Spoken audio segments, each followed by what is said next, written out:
Good morning. It's a beautiful weekend here in Paris, and some of you may be kind of shocked to see the change of scenery here. Some of you probably know what's going on. Thankfully, my landlady, who happens not to be in town during this whole pandemic, has offered me the ability to use her balcony while she's away. So I'm able to get up and a little bit of sunlight, a nice view, and see a little bit of Paris and check out the otherwise silent streets.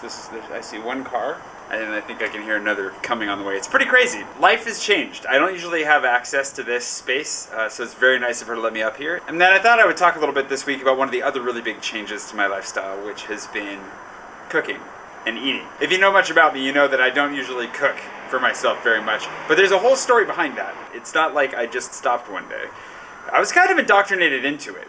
I mean, to be fair, indoctrinated is probably the wrong word, but institutionalized. I was steadily institutionalized. Before I moved to West Africa with mercy ships, I, cooked at home. I made my own meals. I'm not saying that they were world class or anything. Probably pretty standard bachelor food. I still ate most of my meals at home. And there's we could go back, we could do some psychoanalysis, but the reality is that I wasn't exactly, opposed to the idea of not cooking for myself anymore. It just required the right opportunity to stop. And for those of you curious about this whole mysterious landlady and apartment situation, I put a link to that video up there. I've explained it before. You can go find out all about it. All you gotta do is volunteer in West Africa for a few years, and you never know what kind of opportunities will present themselves. Now, thankfully, I happen to have a good friend in Puxan and his mom, Poonam, who together made this book on Indian cooking a while ago. It's a recipe book filled with an unbelievable number of amazing recipes, and also Puxan's fantastic photography. And not to say that I'm getting sick of my pasta and sauce combination that I've got going on, because I'm not yet. I've been craving pasta for a long time, and we'll get into that later, I'm sure. But I am really craving some Indian food, and I'm fortunate enough to have friends who are fantastic Indian cooks. I'm double fortunate because I've already made a couple of recipes with Poonam in the past, if you've seen us cooking together. We made a few videos along the way, so I don't have to worry about the spices, because otherwise I'd be really up a creek. But I do have to worry about the ingredients to make one of my favorites, butter chicken. We are going to make it without the chicken though, because they're vegetarian and I haven't really been eating a lot of meat lately either. And I figured, you know what, let's do a comparison. Let's see how I can do in both the cooking and the photography side of things. But it's not gonna compare. But it is gonna be delicious no matter what. So I have to go buy a bunch of ingredients tomorrow. Now, on that ingredient front, things are a little bit weird right now. We're still in quarantine for those of you that might be watching this from the future, and it's weird going shopping.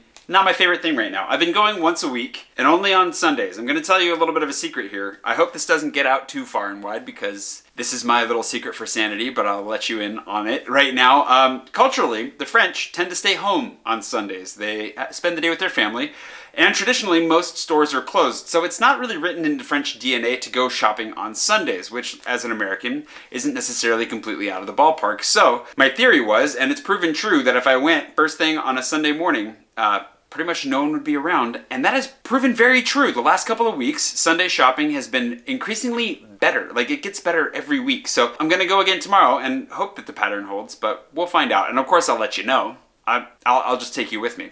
I'm not taking this camera though, so forgive the immediate drop in quality here.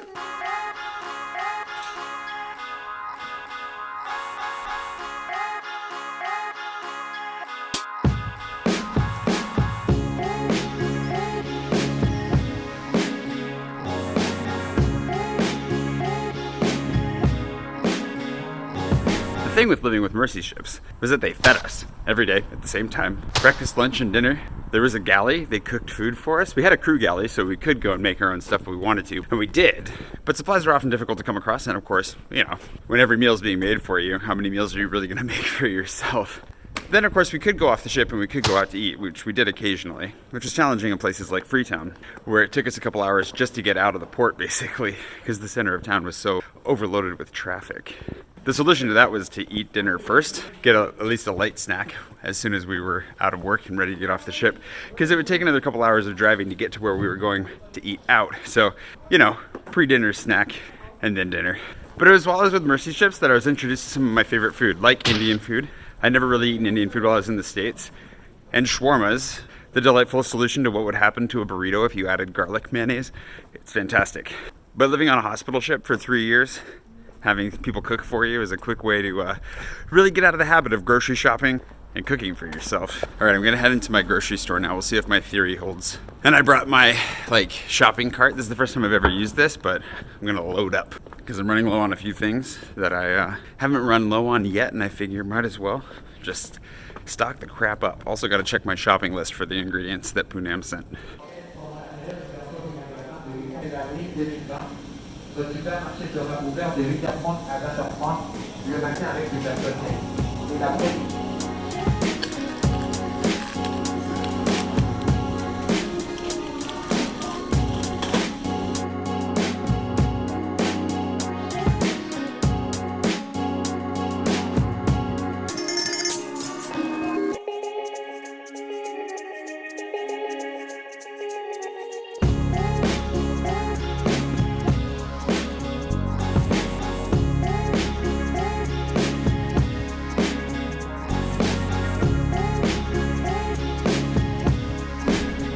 Pasta aisle, it looks like my theory proved true. It's kind of weird. It's nice. I like shopping in here when there's nobody in here, don't get me wrong, but it is definitely weird, somber. And I've been listening to Wait, Wait, Don't Tell Me while I shop, so at least it keeps the mood light.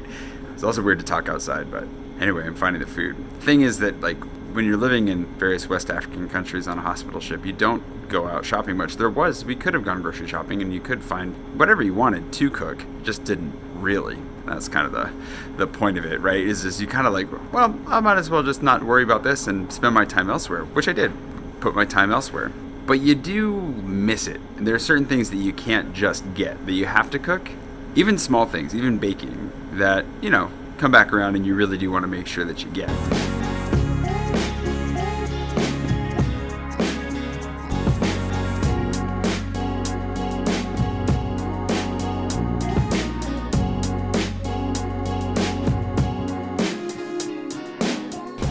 This is new. The barriers between the self-checkouts. I like it. Oh man, grocery shopping has never been so stressful. Anyways, I managed to get almost all of it in my little shopping cart. And thankfully I had an overflow bag for just the bananas and one bag of chips. Whew, that's over. But I'm looking forward to cooking with Poonam tonight. And speaking of Indian food, I didn't really know, I mentioned this outside on the way in, but I didn't really know much about Indian food before moving to, I think the first place that I really ever went regularly was in Togo. Found this really good spot that was delicious. I think it was just called something like Tandoori, something like that. It was really good. But my favorite restaurant that I think I ever found was in Pointe Noire in the Congo. And unfortunately, I think it's out of business. It's also not a place that you're ever likely to actually get to, but it was delicious. It's where I fell in love with butter chicken of all dishes. And that's why we're making a butter chicken sans chicken tonight. I'm gonna try and go to the bakery, but there's a line. Last week there was no line. I think I got out a little bit later today, so unfortunately, do I wait in line? Yeah, this is the only time I'm gonna go to the bakery all week. Might as well give it a try.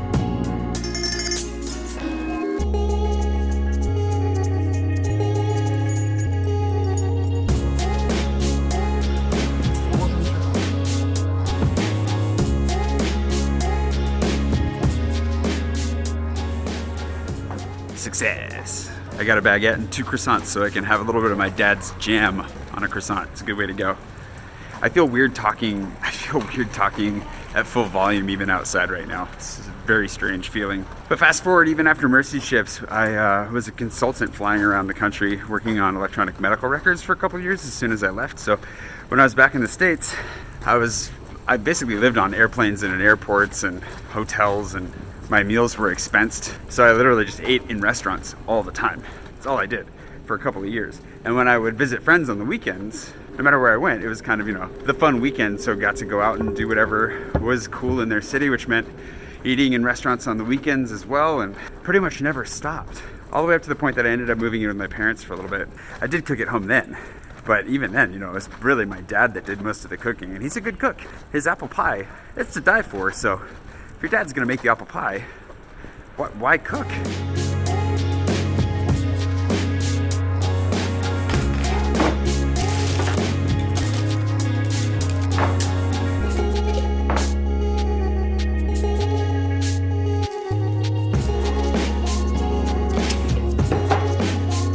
No! Oh no!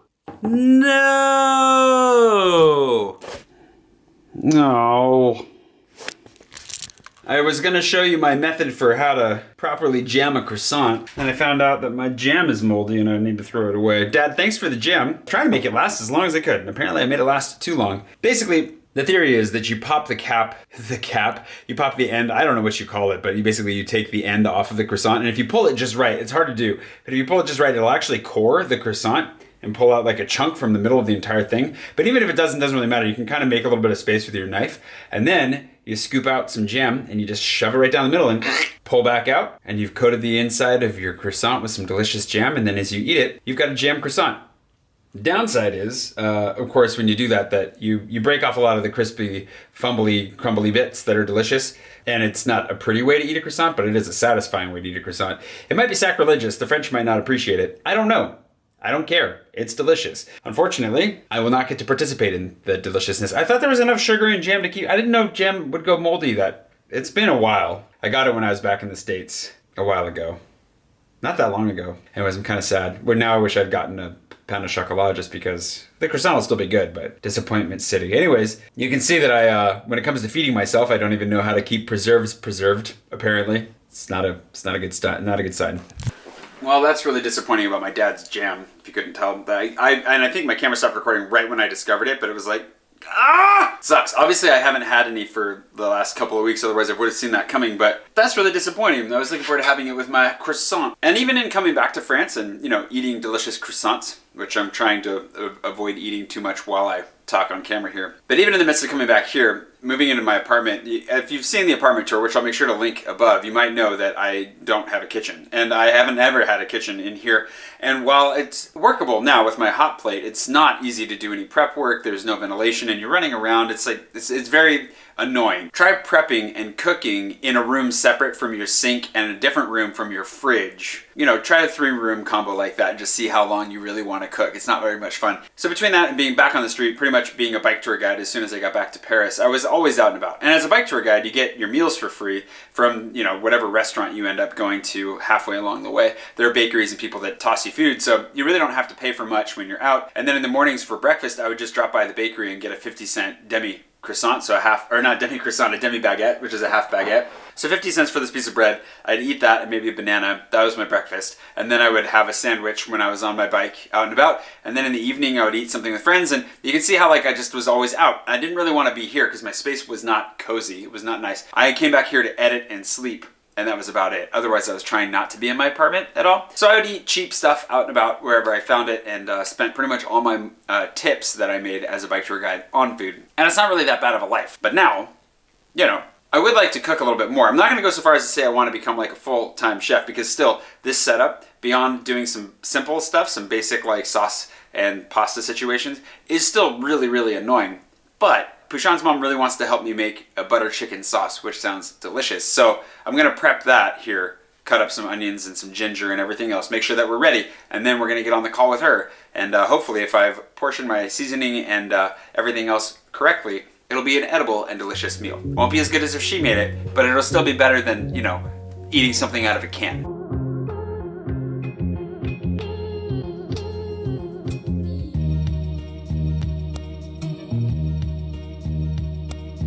You should hit the star. You should hit the star.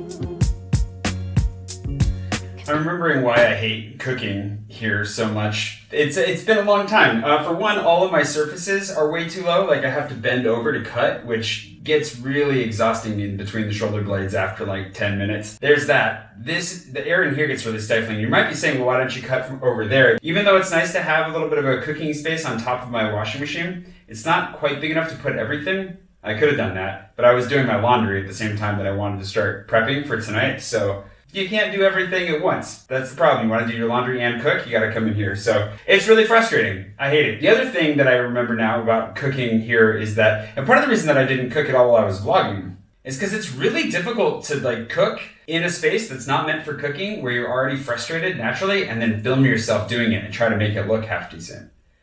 So I figured I might as well just be honest about that too. Like, not a huge fan of that, but anyways, I gotta keep cutting stuff. I'm not gonna film any more of that process because I'm going crazy. So I'm just gonna finish that up right now. Also, I don't have any of the tools that would make this a lot easier, including a sharp knife. Like, this knife's pretty dull and was my backup knife. I don't know what happened to my other knife. I actually literally don't know what happened to my other knife. I've been missing it for a while, but I also, haven't had much use for something. So I tried to do a trick where you, I don't know if you've ever diced tomatoes this way, where you cross-hatch into the tomato before you start cutting, and that's a really fast way. It only works if you have a really sharp knife. I just made a mess over here. Anyways, back to the cutting board.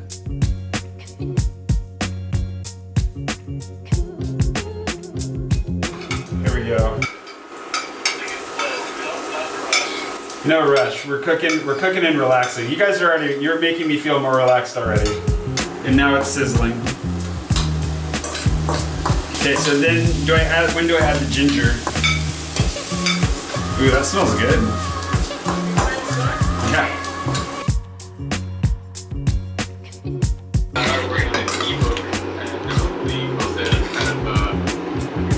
Alright, so we're gonna do a little bit of a creme fraiche pour here.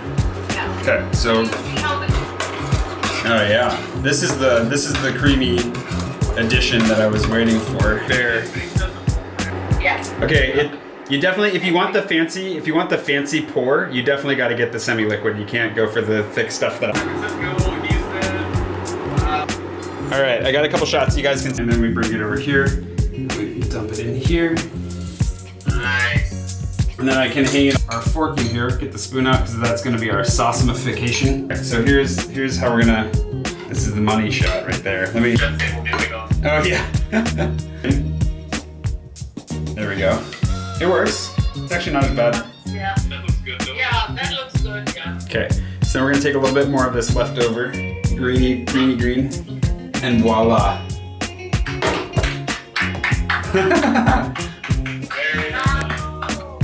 I wish you guys were here to clap for me every time I made food. I'm doing it in front of the camera as well, but all together now. Perfect. Thanks for teaching me how to make this, Poonam. I appreciate it. And thanks, Puxan, for putting it all together. Thanks for having me. Bon appetit. Okay, I forgot to photograph this before sitting down, but so I can't eat it yet. Hold on, let me photograph it.